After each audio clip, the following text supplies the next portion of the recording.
منذ أيام أحيا النجم تامر حسني حفل رأس السنة في القاهرة، والحفل اتذاع حصريا على قنوات أون والحياة. وغنى تامر عدد كبير من أغاني ألبومه الأخير خليك فولاذي، وعروض على المسرح كانت بلاي باك ولايف وعجبت ناس كتير من الجمهور. تامر حضر كفر للنجم الكبير هاني شاكر وغنى له أغنية نسيانك صعب أكيد، واللي عجبت النقيب، وأشاد بأدائه عبر صفحته على انستجرام فقال: حبيبي وأخويا الجميل تامر حسني، أحسنت جدا في غنوة نسيانك صعب أكيد، أدائك رائع وإحساسك أروع يا حبيبي.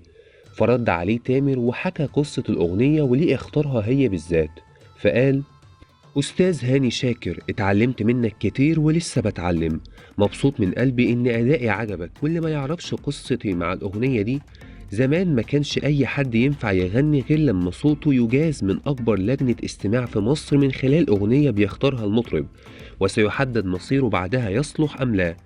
واخترت أنا أغنية نسيانك صعب من حبي فيها وحبي في أستاذ هاني، والحمد لله 4 جمل في الأغنية، ومنها أجازتني اللجنة من أول يومها، بعتبرها وش خير عليا.